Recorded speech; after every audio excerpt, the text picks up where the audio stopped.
If you hit a dude coming down, you're going for the heart. If you hit a dude on the left side twice with an ice pick, you puncture the lung and there's a chance double pneumonia could set up. So we learn these things.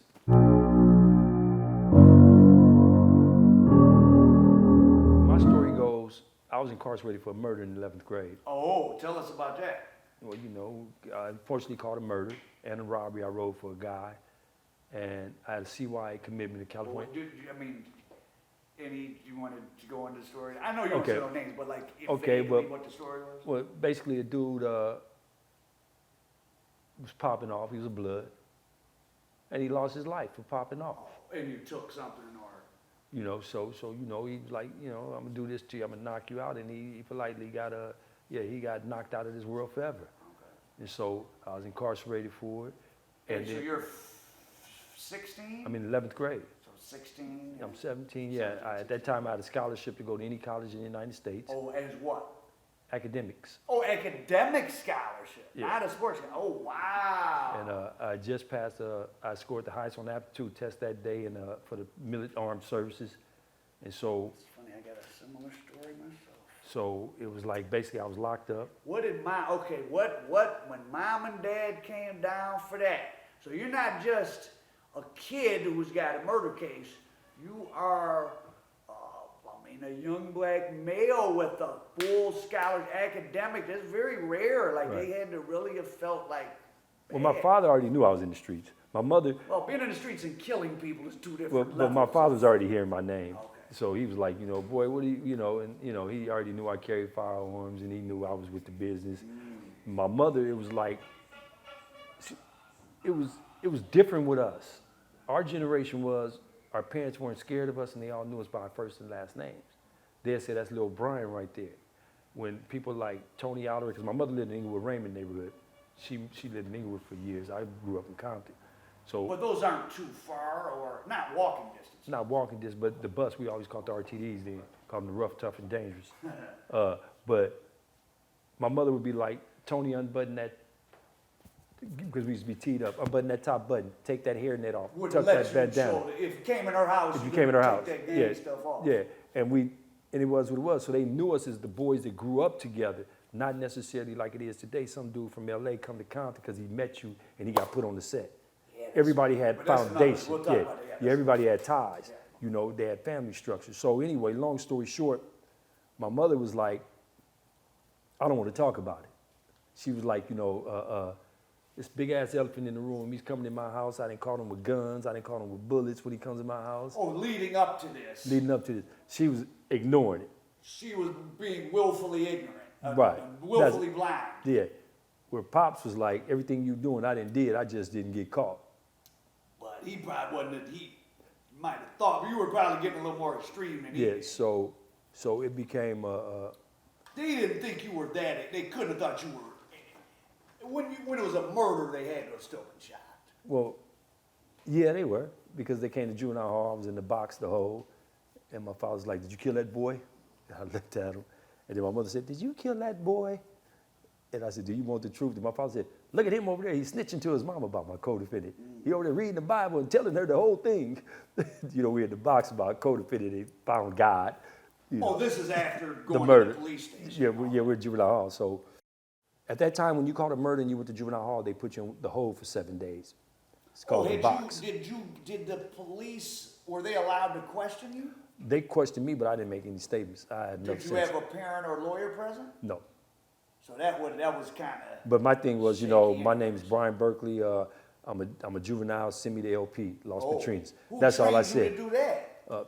The generation above us, you know, it was like that's you right. never. So you're really considered second generation. I'm second generation. Okay. Generation above us was never make a statement, never say shit, never. Some of them had murder cases. Yeah, but they'd had 2 or 3 murder cases in my lifetime. I seen my homeboys older than me go to youth authority 2 times for murders and come home. Oh, beat them. No, do 10 months, do 18 months, and come home. They changed the law with my generation. A law came about called SB 42. Oh, so, I mean, well, you know, that's something interesting I think A.C. Moses said to me. He said, you know, us guys in the first generation, if they hadn't given us 3 years for murder and we got right back out and we're like these glamorous figures, right. If we would have went and did 20 years like we should have And this is him as a 60-year-old talking when I say, maybe this wouldn't have. Morphed into what it is. Yeah. Because if you really think about it, all of us wanted to go to YA. And we wanted to go to YA, and we wanted to go to YA with the highest crime you could have, which is a murder. And it was like, You wanted to go as part of the as part of your growth into the gangs. it's like, I went to YA. It's like going to the art, like a white kid in Texas wanted to go to the Marine. Right, so a lot of us, I want to go to the Y. Especially once you've been to juvenile hall, once you're like, I want to go to YA, you want to bypass camp. Why bypass camp, YA, and all of that? I went straight to prison. Oh, so what was the outcome of the case? Outcome of the case was I ended up getting a manslaughter. Pled guilty. No, I got found guilty of jury trial. Oh, okay. So. Well, at least it wasn't a secondary murder. Right? I got found guilty of jury trial of a robbery that I rode for a dude. He's dead now, so I'll say his name. Psycho from 74 Hoover. But if you would have saw he and I at that time, you would have thought we were twins. Oh. But I rode his beef because that's what you did then. Oh, so that was separate. That was separate.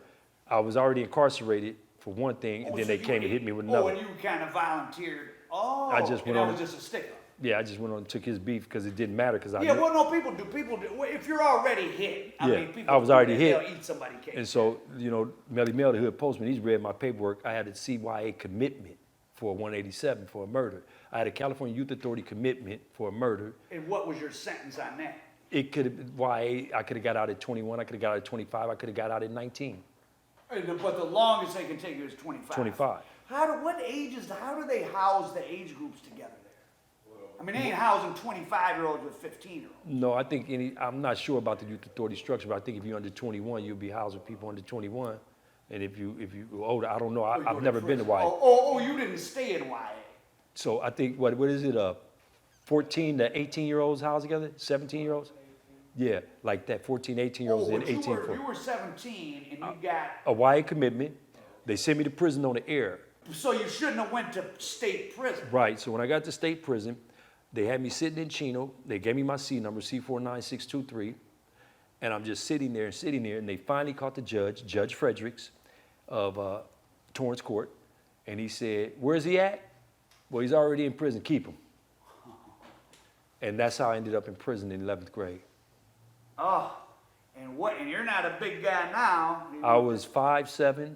I had probably hair to my shoulders, no hair on my face, and I was about 100 and, I remember when I got there, I was 120 pounds. And so that was the time, the LA street gangs didn't really probably have much power in there yet, but you had like BGF, the other gang, the MA and Aaron Brothers, all of them walked the main line. line. But the influx of us were coming in, of my generation, because we were tried as adults. Yeah, but you were probably one of the early, when you got there wasn't a bunch of other Crips. No, when I was the youngest dude in Soledad. Oh, you went to Soledad? That was bad, right? Yeah, I was the youngest dude in Soledad. But Folsom, St. Quentin, and Soledad. Those were the four facilities. That was it. Okay. Yeah, it was, basically it. Soledad and Tracy were younger? No, they were the facilities. Oh. Folsom and San Quentin were the only two prisons in California. Okay. But Soledad. Oh, you mean like Max, yeah, but they Folsom, actually, when you went there, it said Folsom State Prison, San Quentin State Prison. Soledad said correctional training facility. Oh, those were the only four there. So in the state. Oh, because now there's what, 32? 36 or something like that. What they did was you had 95% of hardcore dudes and 5% of just making it. And when they split up all the prisons, it became 5% of hardcore dudes and 95% of weenies. So, but at that time, everybody was centered in these four prisons. So when I got to Soledad, Who'd you get? Did you know someone already there? Or? No, when I got to Soledad, it was basically, you the one in here for killing? And I was like, yeah. And because the dude, What happened? he had a reputation. Yeah, okay. So when I got to Soledad, it was Half Pint from the Grandies, JJ from the Grandies. I had a homeboy named Red from my neighborhood. Frozen Grandies is like the kind of the proto of the Compton. That was like the first Crips in Compton. Yeah, it was a dude, Big James Miller from Harlem 30s, Big Von from Venice Showline, Freddie Mingle from East Side. Yeah, we had a Crip car. We were about 100 deep. In 77? No. I didn't get to the pen until to 80, I'm sorry. I got there in 81 Oh, slash 82. okay, I was thinking, okay, you're right. yeah. Okay, so you're already. So the homies were about 100 deep, but other factions were deeper than us. So they took me up under the wing, you know, but then it was academics was being pushed. You're not gonna sit in here on Saturdays, you're either gonna go work out or you're gonna go to school. You're gonna get your GED or your high school diploma. Tookie in prison yet? Or Tookie he was came- in San Quentin. I didn't see him until later on in my life in He came 87. right, when was his case? 79. So right around with. He was already in San Oh, Quentin he on was a death little row when I ahead. got to prison. Did all those, I don't know how much you want to talk about, but I find very interesting all that whole organizations within prison, that whole CCO. and Yeah, I all was, because it has a political component, and it's interesting how the Black Power nationalist era dissolves and then becomes other things, and then the drug era comes, and it's pretty messy and complicated and sad, but it's interesting. I felt like this about CCOs. When they initially came out, it was wonderful. As it progressed, Like a it lot of became things. self-destructive from Yeah. within When because did of it power start? trips. I say the self-destruction started like in 84. Well, when did it start, period? Oh, in 80, 82. Oh, right after you got there. Because a lot of cats left Soledad and went to San Quentin. We used to be able to write each other from prison to prison. And so they enlightened me to it. Well, James Miller helped set that up. James Miller was Blue Magic. Blue Magic. He started Blue Magic. Because James used to have me sitting at the table with James, Freddie Mingo, and JJ from the Grandies. I used to sit at the table with them every day in Oh, Soledad. were you Blue Magic? No, Oh, no, you no. didn't? But it was a strong recruitment for me because I was wild. Okay. I was extremely wild. I was a torpedo. Oh, well, you wasn't, without going into detail, if you were 5'6", you wasn't was- boxing torpedo. I was not easily manipulative, but you could say that you don't like such and such. And I'm like, I'll get them.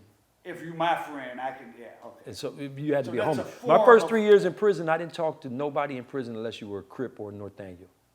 If you Oh. walked by me and you said, what's up, I'd just look at you like you were out of your mind.